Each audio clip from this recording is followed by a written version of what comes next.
Hello, everyone, and welcome. Today, I'm giving you an overview of what we did in the Boundaries Bootcamp class after the class is already over. And the reason I'm doing that is because most of the time we spent discussing and working together.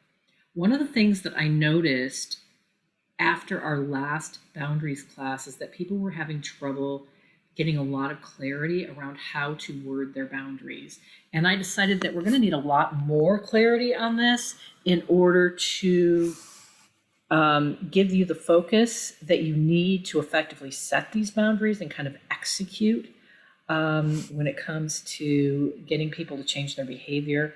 And I also thought it might be better to focus better. So I made a new rule, which is no more than 3 boundaries. So you already have a limited number of people that you've chosen to work on, no more than 5, and the fewer the better. And now it's the same with the boundaries, no more than 3. So what we did in class today is we went through everyone's list of 3 and we worked on rewording the words of the boundaries to make them specific, clear, and behavioral. And so if you're listening to the recording, you're obviously not going to have the opportunity to work with me on that. But what I can do and will do is read you the boundaries that other people had, and that'll give you at least a flavor of what they sound like. So here are some examples. It's not okay to yell loudly. It's not okay to assume you know what I'm thinking. It's not okay to call or text after 10 unless it's an emergency. Don't expect me to stop immediately to help you. Ask when I can help you or if it's a good time to help you now.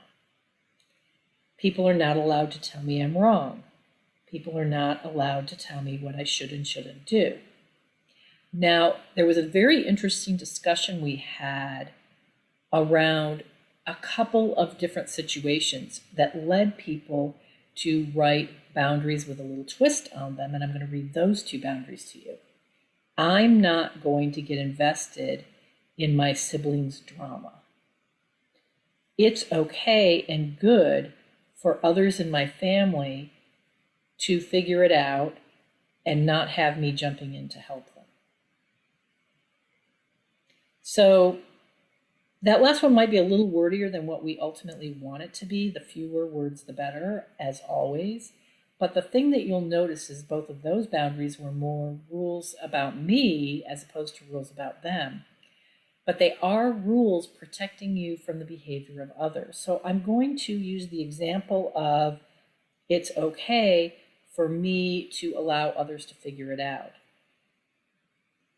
When people cross your boundary and they are asking you to jump up and help them right away, it feels like the only part of that is the other people's demands. But I know from my own history of being hijacked by a pleaser saboteur, or just from my own people-pleasing history, that I personally have a hard time when I'm thinking that somebody wants something from me and they're in the other room and maybe they're upset or sad, feeling pulled and compelled to run and help them. So in that case, even though I'm irritated by their need of me and I'm feeling like it's maybe interrupting something I'm trying to concentrate on, they may have already left the room and they may no longer be demanding anything overtly from me, yet I'm sitting here trying to concentrate and I can't. And I can't because there's a part of me that's saying, oh my gosh, they want something from me. So sometimes it's really helpful to create a rule for yourself. And in that case, the rule of they will be okay if I don't jump up and help them turned out to be a great example of a rule.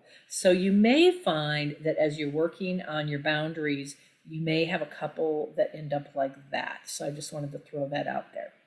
The bottom line is you want to get a list of no more than 3 boundaries and have them be very clear, specific, and behavioral. In addition to that discussion, which took up almost all of the class, I would say nearly half the class, to kind of go around and work on people's boundaries and the wording and having discussion about that, the second thing we did is start preparing to communicate the boundaries. And what's really important about that is that I realized that even though there's kind of three parts to boundaries, part one is getting clear on your rules, part two is communicating the boundary, and part three is inevitably when there's a pattern where someone's still, despite all communication, crossing the boundary, then you have to start executing consequences and using behavioral modification techniques. It often helps for you to know in advance what all those behavioral modification techniques are going to be before you start the communication process, because that sort of enables you and empowers you to feel more confident when you're starting your initial communication. So one of the things we did today is start talking about laying some groundwork and preparing our boundaries enforcement plan. So here are some things to think about. And your homework is basically to make sure that you have that set of very small list of boundaries, no more than 3, 1, 2, or 3, and then doing some planning and reflection about the person on your list that is the one that you're going to work on. So what I want you to think about is when this person crosses your boundaries, what do they most likely feel threatened by? And what do they likely believe they need to do in order to protect themselves from this threat? And we had kind of a long conversation about this, but in a nutshell, remember that anytime anyone's emitting any negative energy at all, they're probably coming from an internal place of feeling afraid or threatened, even if they're showing up as maybe very aggressive or very manipulative. So it doesn't really look like they're afraid. That negative energy at its very core comes from a feeling of being threatened. So I may be really aggressive, but I'm being aggressive because I feel like I'm protecting myself by preempting a threat. And all of this is often very subconscious, so you may not even realize you're doing it. When you start thinking that way, anytime anyone crosses my boundary, they're emitting negative energy. So typically, the reason you're feeling uncomfortable when people are crossing your boundaries is because you're picking up on that negative energy. And that negative energy is what is, quote unquote, hurting you. It's giving you that feeling of, oh, this is horrible. Well, keep in mind that that person is coming from the place of being threatened. Now, the compassion that comes up when you start putting yourself in their shoes and imagining what could be threatening them and what could their survival strategy be. So if we're doing the mental fitness program, you might be asking yourself, what is their judge telling them? Who are their accomplice saboteurs? What are their accomplice saboteurs driving them to do? However you think about it, whether you use that model or whether you use the Enneagram model or whether you think about what their unmet needs are, you're going to get some idea of what might be going on in their background to drive that behavior, and you're going to start feeling more compassion to them and less irritated, annoyed, and angry and upset and hurt by them. But that by no means puts you in a place where we want you allowing that behavior. What that is only going to do is put you in a more powerful place to be able to talk to them about that behavior. Okay, because when they cross your boundaries, they're feeling threatened in some way, or they're hijacked in some way, and they are using you as part of their way to make themselves feel better, whether they know it or not. I'm going to repeat that. When they cross your boundaries, they're usually hijacked or in some way, they're feeling threatened, and they're using you as a part of their way to make themselves feel better. So what ends up happening is that when you think about what could be behind their boundary crossing behavior, you get a little bit more power in terms of what would work as a consequence for them or what would work as a reward for them. So for example, if somebody yells at you, usually that's coming from this frustration, this feeling of threat around not being heard. So part of your conversation when you're setting the boundary is, I will sit and listen to you when you're not yelling, when you're quiet. So that's why you're doing some of this planning. So let's go over all the things that you want to have thought about, reflected on, and pulled together by our next class. Number one, you want to be very clear on who your person or people are. No more than 5, better to start with 1 just to get the system down. Your rules, no more than 3, perfectly okay to have 1 or 2, again, just to get the system down. Clarify your rules. What that means is make sure they're specific, behavioral, and clear. Anything that's a description of someone's character, like rude, disrespectful, etc., that's not going to work. So I'm going to really challenge you to ask you what behaviors do they engage in that make you describe them as rude, disrespectful in order to get to the actual behavior pattern. Consider what's driving the behavior by asking yourself, what are they threatened by?